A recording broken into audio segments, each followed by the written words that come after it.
Hi, greetings from sunny Cardiff. Actually, it's raining and we're in a lockdown, and it gives me a good time to talk about sunnier things. I hope you're all doing well. I hope you're bearing up and mentally hanging on in there and waiting for the world to get back on its right axis, like a lot of us. I've been asked, what was it like to tour America in the mid-60s? And so I thought I'd talk today about a 1968 tour. And we were invited, we'd released, 10 years after we'd released the 10 years after the first record, and Bill Graham heard it, sent a telegram to our manager, Chris Wright, saying, if the band come to America, then I'd like to book them at the Fillmore West in San Francisco, and my new venue, which I'm opening in New York City. And I'd love to have the band on the show. So on the basis of that, we borrowed the money, got some tickets, sorted out the visas. All sounds very simple, but it was quite difficult to do at the time. And booked a tour with the help of an American agent in Los Angeles, a guy called Lenny Ponchett. We managed to fit a few dates in around a 6-week American trip, basically, with probably 8 or 10 shows. I can't remember, but we can look at those as we go along. And we set off, and let's have a look at the date. I've made some notes over the years, so I've got a fairly good thing. Oh, we left on the 13th of June to fly to LA. Unfortunately, the plane developed engine trouble, and we had to, it was a starter motor problem on engine number 4, as they said, so we had to land in Winnipeg. So it took us 2 days to get there. But when we did, my God, it was living the dream. Alvin and I in particular, and all the guys I think, were just fans of American music, like a lot of English people at that time. Nobody had really gone to America. All we'd seen was American movies, and Hollywood in particular, you know, with the palm trees and the fantastic cars and the beautiful women and the superb looking restaurants and diners and bars and clubs and everything American, guitars. And of course, obviously the music. We grew up on rock and roll was American, and here we were, English kids from the East Midlands, Coalfield of Nottinghamshire, going back and playing American music to Americans, or English version of American music. Really strange when you think about it. But we landed in LA, and we were met by the London Records regional promotion man, Jerry Hoff. He looked a bit like Steve McQueen. You know, I think all California people seem to look pretty cool, don't they? But Jerry met us with a Cadillac limousine. Again, the first time I've ever ridden in a limousine, and the first time I've ever ridden in a Cadillac. Well, from the airport to the Sunset Marquis Hotel, just off of the Sunset Strip, I guess the electric windows must have gone up and down about 40 times. We were like kids. We were kids. I was 25. And we arrived at the Sunset Marquis. Again, it's like something from a movie show. It's a motel, and most Americans are familiar with motel, and America's got everything great and fantastic, etc., etc. So it may not impress Americans, but for English people, a motel with a swimming pool, with like suites, where I shared a suite with Chris Wright, two bedrooms and a lounge. I mean, it was incredible. I mean, I came from a basement flat in Notting Hill Gate, which these days, of course, is cool, but then it was cheap rental, which I shared with a Radio 1 DJ. So I was loving every minute of it. Walked out to the pool. Who did I meet? Tiny Tim, you know, tiptoe through the tulips. And sitting there sunning himself was Dennis Weaver from Gunsmoke fame. So this was Hollywood. And without any sleep, we took a walk down the strip. And there it was, all before us on the strip. Hippies, California girls, suntan California girls, all the people in the crazy outfits, and the police cruising up and down looking who they could bust. Because, you know, to be a hippie in that period, it was, you know, the Vietnam War. If you had long hair, you weren't in the services, so you didn't support the troops, and blah, blah, blah, blah, blah, which wasn't true, but it polarized people very much so. So hippies hung together, and what we used to call them rednecks or short hairs or straights or whatever they were at the time hung together, and the two didn't really mix. But it was just amazing to look at all these bars and all these clubs and things happening. And across the road at Tower Records, across the road from the Whisk-A-Go-Go, where we were to play in a week or so's time, there was this huge, gigantic record store. And we went in the record store, and there was our record, the Undead record, which we'd recorded, really, maybe a month or so before, just to come to America because we felt we needed a new recording out. Our first show, I think the day after, was playing at the Cheetah Club, but it's like a ballroom, big ballroom in just outside in LA, Venice Beach, if you've heard of it. And we were to play 3 shows there, and then another show after a couple of weeks' time, which we did. And on that bill was Jose Feliciano and Maury Roman, the comedian Maury Roman. Very strange, but very interesting. One thing we did find with the California audiences, they're too cool to show too much emotion. So it was a little bit strange. We weren't sure how well we were going down, but I think we did okay from what people tell us, from what our record guys told us, and one thing and another. I remember we had quite a bit of time off, and I managed to visit Nudies. We went to the Whisk-A-Go-Go and riding. One of the assistant regional promotion man had some horses, and being a keen cowboy fan, I spent a fair bit of time riding and a fair bit of time swimming in the swimming pool. And for those bass players out there, watch your blisters, because the calluses go soft and you end up blistering. And I had a terrible time, too much swimming, too much fun. We decided our next gig was in Phoenix, Arizona, Scottsdale, Arizona, in actual fact, at a theatre in the Round. And we were scheduled to play with Grateful Dead. And Grateful Dead were a fantastic band. I love the band. But we were travelling around in a station wagon, and to go to Phoenix, we had to hire a van because we were taking a rented back line there, which was, for those who were interested, I think I had Sun amps, and Alvin was using Fender, I think, something like that. Rick had some drum kit or other, I don't know what it was, and Chick managed to get it. And so this was to go in the van. So I decided to ride in the van, and we'd go through Death Valley. It was late at night, we thought we'd be okay. But when I got to the motel and got my bass out, my Fender bass out, it had melted some of the varnish on it. And you can still see that today, it's there. So if you ever buy a bootleg Leo Lyons bass, then you'll know whether it's a bootleg, because it won't have the varnish mark on it, unless it's been copied. But that's it. Anyway, the Grateful Dead, we met the Grateful Dead. What great guys, great people, got on really well with them. They were very gracious, as we heard the support act. And we met the famous Owsley, and need I say any more? Anyway, that was done. Decided to drive back to LA, because we were now scheduled to play the Whisk-A-Go-Go. Came back to LA via the Grand Canyon, and it sounds like a holiday trip, doesn't it? But really it was the realisation of a dream.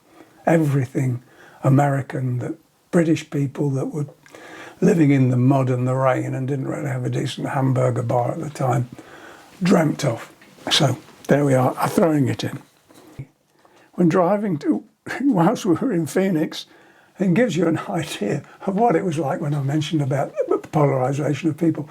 We were driving down the road, and this carload of guys with short hair pulled up alongside us, said, hey, why don't we all go and take a shower, and then tried to run us off the road. So that's what hippies put up with at the time. So with the Whisk-A-Go-Go, as I said, the California audience has seen quite blasé. They've seen it all, know it all, too cool just to, cool as cucumbers, as you might say. Our support act was, funnily enough, Alice Cooper. Alice had the rubber chicken at the time, but I was definitely up to show by then.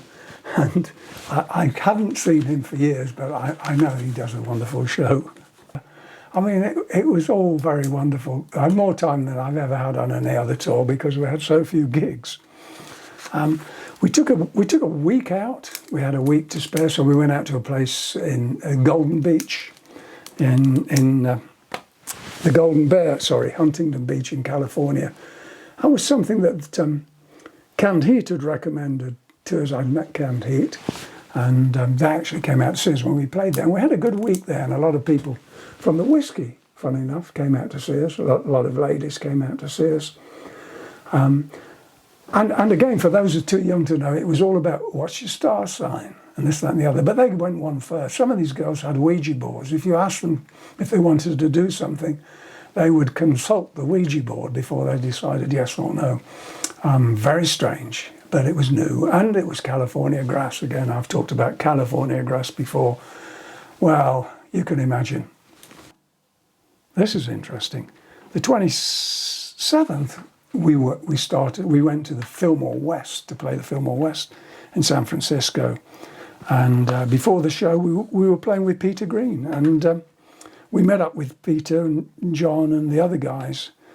Peter and John were staying with Lynn and Judy, the Sanchez sisters. If you know about the Sanchez sisters, you read your music history, they'll be there. And Mick and Jeremy were with Susie Wong, and Owsley's soundman, or Owsley Dead soundman. I think also a little snippet for the bass players. John had bought a folding Gretsch bass at the time. I'd never seen one before, and they weren't very popular, but I guess they're a bit of a collector's item now. We were playing with Canned Heat, our first 3 days, with 3 days at the Fillmore West with Canned Heat. They were incredibly popular at the time, and we sold out every show. And we've been friends ever since. It's going back to 50 years, isn't it? Quite interesting. We were in San Francisco 3 days. We were doing the radio, radio promotion. You go to the radio show, you play your records, etc., etc. And right in the middle of this, Chris Wright, our manager, who went on of Chrysalis Records fame, he was one of the co-founders of Chrysalis Records, contracted, was taken down with appendicitis, ended up in hospital. And I ended up being the manager. Yet again, the band manager, organising interviews and radio interviews and television and newspaper interviews, one thing and another. And Alvin was not my best ally at the time. He didn't like doing interviews. He was very difficult to get out of bed to do them. It was stressing me out a lot. But fortunately, a guy called John Wasserman from the San Francisco newspaper at the time, that John Wasserman, was kind enough to help me and show me the ropes because I was a complete novice in America. But anyway, it went well. Chris came out of hospital and we decided we'd drive back. Oh, we played an LA TV show. We drove back to LA, an LA TV show called Groovy Show, and where we played I Wanna Know. And we did a pop panel TV. I wonder if there's a recording of that somewhere. Would be interesting to see. But we stay in San Francisco until the 10th, in actual fact. And then I got it wrong because then we went to the Golden Bear after San Francisco. That makes sense, doesn't it? You play LA, you go to San Francisco, you go back to LA and play the Golden Bear. And then we went back to LA itself, and we saw the Mothers of Invention at the Whisk-A-Go-Go. They were recording a new LP. And we met up with Canned Heat again, and we met up with John Mayall, who was there on holiday, funnily enough, staying with Frank Zappa. So we met Frank too. And Eric Burdon and Jeff Beck came down to see us. So it was like an English week, if you like, at the Whisk-A-Go-Go. And then we go back to the Cheetah Club for another couple of shows. And that's the West Coast side of the tour over. And then on we flew to New York City to play the opening of the Fillmore East, San Francisco. And on that bill was, let me have a look. Headlining was Janis Joplin and the Staple Singers. So we were playing with them. The 3 nights we were to do there. It was absolutely incredible. The first time I'd actually seen Janis perform, although we met in San Francisco. And she just blew me away. She came off stage after an encore and I said, Janis, that was incredible. How did you feel? And she said, I feel like I've been effed by the entire audience. I've said that before, but I'll say it again. That's the feeling. It's the feeling I get when we do a show. I feel like exhausted. I've got so much energy from the audience and I've hopefully thrown it back. And the San Francisco, New York audience were so enthusiastic. It was brilliant. WNEW on the radio station started playing our records. We felt like we'd. I mean, it sounds perhaps a little bit pretentious. We felt like we'd conquered New York, and we'd done okay in LA. You know, it was a slower build, and that seemed to be the case. But although I checked after the Whisk-A-Go-Go in Los Angeles, our Undead record sold out of the Tower Records across the road, so it was doing good. That was great. Whilst we were in New York, we worked on a record as guests with a blues guitar player. Mike Vernon was in New York. We played on a Guitar Crusher record. He was a blues guitar player, and I think I've seen it on compilations. You know, American blues players. Well, some of those American blues players are from Nottinghamshire in England, but are not singing. And yeah, I was saying at the Fillmore, after we did 2 shows a night at the Fillmore, early show and a late show, and after that show, the curtains were drawn, the audience left, and people jammed, and I got to jam with most of the Grateful Dead band, but certainly with Janis Joplin and some of the guys from the Grateful Dead band. We jammed, and it was a great experience for me. Another English muso that happened to be in the audience that came along to the party was Graham Bond. If you know about Graham Bond, Graham was an incredible Hammond player that played with the Graham Bond organisation with Jack Bruce and Ginger Baker and Dick Hextall Smith. Well, Graham also played alto, so Graham was jamming with us on alto. But after the Fillmore, we decided we'd play. We played the Scene Club. Scene Club's a hip club, a small club in New York City where it's a musos club. Musos go there. People that like musos go there, and musos play there. And you get the idea. It's a little bit like some of the clubs in London at the time. So we'd seen Buddy Guy there actually with B.B. King the week before, and now it was our turn. And there were quite a lot of people came down to see us in the audience. Les Paul came to see us, funnily enough. Jimi Hendrix came to see us. Entwistle and Moon from the Who came to see us. I'll just look at who else. Anyone else? Yeah, Larry Coryell, Mitch Mitchell, Robert from the Soft Machine, Bob from the Fugs, if you've heard of the Fugs. They were a little bit zapperish. And I was where Jimi Hendrix asked if he could get up and jam with us. And I knew Jimmy from the UK. I'd met him with Chas Chandler when they were looking to put a band together, and they asked me if I might be interested.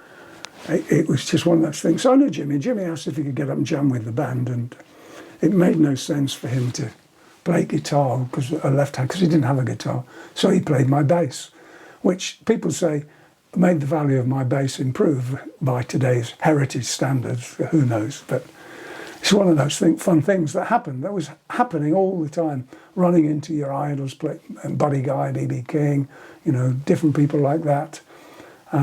It just seemed to be happening in America and happening for us at the time. And as I say, it was the realisation of a dream.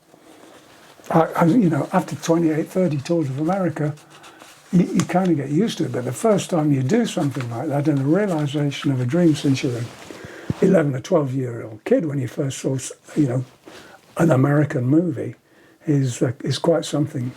So when we flew back to the UK, and I had to go back to my one-bedroom basement flat in Notting Hill Gate, which wasn't as cool then as it is now. When I got off the plane and it was raining, I was pretty much in tears.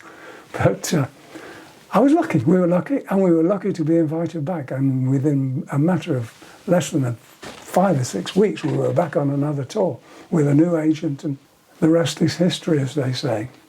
Anyway, have a great week, stay safe, enjoy your music. Those musos out there, hang in, don't lose it, keep playing.